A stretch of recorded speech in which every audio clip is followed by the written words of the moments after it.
बिस्मिल्लाहिर्रहमानिर्रहीम। इधर देखिएगा, पहले 4.3 को हम लोग करेंगे डिस्कस,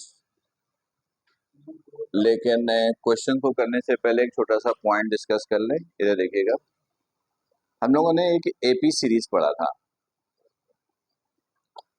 एपी सीरीज क्या था? जिसमें डिफरेंस जो था वो क्या था आपके पास? सेम। ऐसा ही था, ऐसा ही था। ठीक है, अच्छा। अब अगर फर्ज करो कि एपी सीरीज के अंदर सिर्फ 3 टर्म गिवन है। कितने टर्म गिवन है? 3।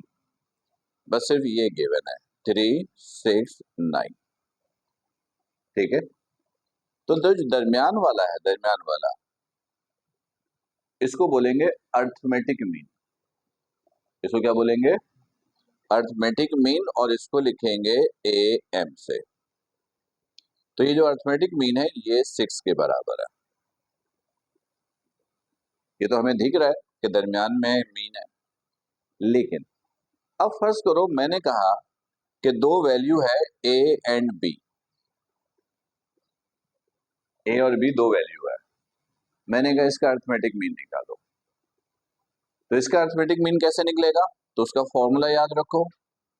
सिंपल, इन दोनों को ऐड करेंगे और 2 से क्या कर देंगे? डिवाइड। यहां पर भी देख लो, वही है। 3 + 9 डिवाइडेड बाई 2। 3 + 9 डिवाइड बाई 2, तो कितना हो गया? 12, 2, दिस इज 6। तो ये फॉर्मूला आपको याद रखिएगा।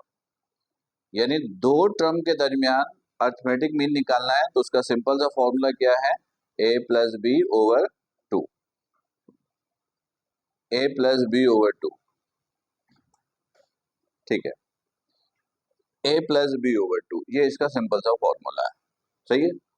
लेकिन अब फर्ज करो कि दो टर्म के दरमियान एक से ज्यादा अर्थमेटिक मीन है। जैसे a और b के दरमियान बहुत सारे अर्थमेटिक मीन है। नाम दे दो A1, A2, A3, ऐसे बहुत सारे। AN तक चला गया फर्ज करो। तो अगर एक से ज्यादा अर्थमेटिक मीन है तो उसका फॉर्मूला ये याद रखिएगा, AN, ए का मतलब अर्थमेटिक मीन, ये बराबर हो जाएगा A + ND। और n जो है इसकी वैल्यू है 1, 2, 3 एंड सो ऑन। गौर से देखना, पहला अर्थमेटिक मीन चाहिए तो n की जगह 1, तो फॉर्मूला बन जाएगा A1 बराबर है A + 1D। दूसरा अर्थमेटिक मीन चाहिए तो A2 बराबर है A + 2D। तीसरा अर्थमेटिक मीन चाहिए तो n की जगह 3। तो इस फॉर्मूले के जरिए कोई भी अर्थमेटिक मीन निकाल सकते हो। तो पेपर में जो शॉर्ट क्वेश्चन आते हैं ना, वो ये कि हम दो टर्म दे देंगे और कहेंगे इन दो के दरमियान 3 अर्थमेटिक मीन निकाल दो, 2 निकाल दो, 4 निकाल दो। 4 बोलेंगे तो थोड़ा लेंथी हो जाएगा। 3 तक बोल सकते हैं, 2 भी बोल सकते हैं, 4 भी बोल सकते हैं, इशू कोई नहीं है। 2-4 लाइन ही बढ़ेगा। तो इस फॉर्मूले की मदद से बहुत सारे अर्थमेटिक मीन आप डिटरमाइन कर सकते हो। तो इसी से रिलेटेड क्वेश्चन नंबर 2, 3 और 4 है। 2, 3, 4, इन तीनों में देखो, गौर से पढ़ो। क्या है सवाल? पहले 2 पढ़ो। कह रहा है 3 अर्थमेटिक मीन निकालो। चौथा पढ़ो, 4 अर्थमेटिक मीन निकालो। 5 अर्थमेटिक मीन निकालो। बस बाकी उसको अभी छोड़ दो। ये जो 3 पार्ट्स हैं बिल्कुल सेम है। एक में 3 अर्थमेटिक मीन, एक में 4, एक में 5, बस ये फाइंड आउट करनी है। ठीक है, तो मैं 4 वाला कराता हूँ, 3 वाला, 5 वाला आप प्रैक्टिस के तौर पे कीजिएगा। एग्जाम में क्या होगा, हम आपको दो वैल्यू दे देंगे और कहेंगे 3 अर्थमेटिक मीन निकालो, 4 निकालो, 2 निकालो, कुछ भी ऐसे बोल सकते हैं। समझ में आ गया सवाल कैसे आएगा? तो मुझे क्वेश्चन नंबर 3 है ना, जिसमें 4 अर्थमेटिक मीन है, इसको पहले मैं अरेज कर दूं।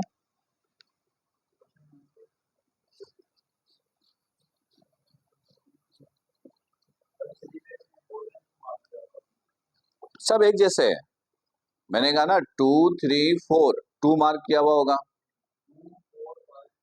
दो 2 3 4 एक जैसे हैं, तो आप बोलते हो तो हम 2 कर लेते हैं, क्योंकि 3 में हमें एक अर्थमेटिक मीन ज्यादा ही निकालना है, तो आपकी अंदाजा हो जाएगा। सबका मेथड सेम है, लिखवा दो। क्वेश्चन नंबर 3 4.3 क्वेश्चन नंबर 3 पढ़ो सवाल। फोर्थ अर्थमेटिक मीन आपको मालूम करनी है, ये मतलब A1 निकालना है, A1 निकालना है, A2 निकालना है, A3 निकालना है और A4 निकालना है। ये 4 अर्थमेटिक मीन निकालनी है। बिटवीन दो टर्म गिवन है, बिटवीन √2 एंड 12/√2। बस ये है सवाल।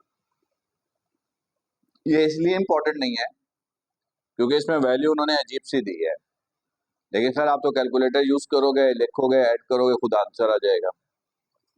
पेपर में नॉर्मली ऐसा आता है जिसमें ये दोनों वैल्यू बहुत आसान सी होती हैं, ताकि हम सिर्फ ये समझ सकें कि आपको अर्थमेटिक मीन निकालना आता है या नहीं आता, क्योंकि कैलकुलेशन तो कैलकुलेटर करता है और साइंटिफिक कैलकुलेटर अलाउड है, तो इसका मतलब ये है कि हम कैलकुलेशन आपकी नहीं चेक कर रहे हैं, आपको कॉन्सेप्ट चेक करेंगे।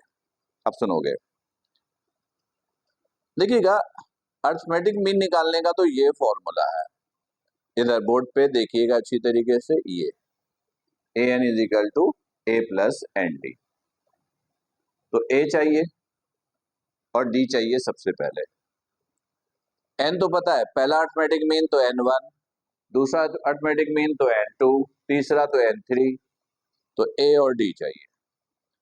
तो अब देखोगे a तो बड़ी आसानी से निकल आता है, ये जो पहली वैल्यू है ना, ये a है। कैसे पता चला? ऐसे पता चला, अभी बताते हैं। एपी सीरीज, इसको आप ऐसे लिख सकते हो, √2 कह रहा 4 अर्थमेटिक मीन है इन दोनों के दरमियान, तो पहले ये लिखा, उसके बाद ये 4 अर्थमेटिक मीन है, A3 A4 और ये है आखिर में 12/√2।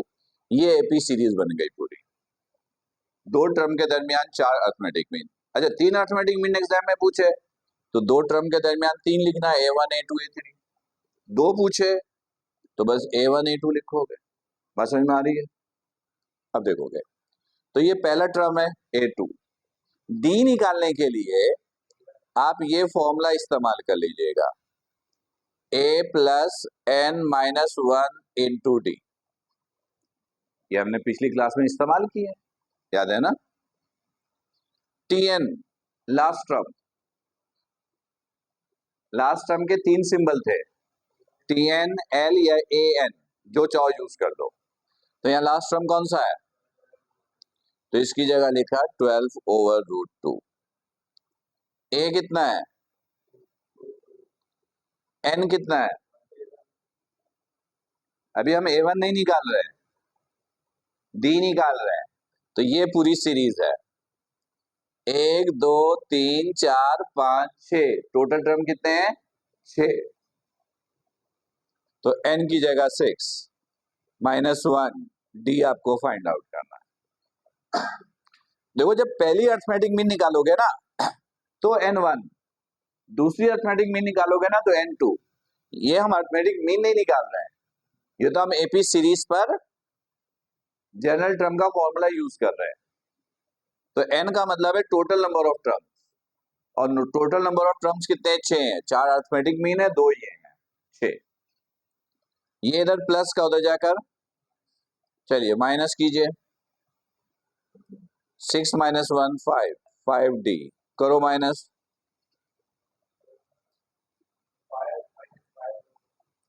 5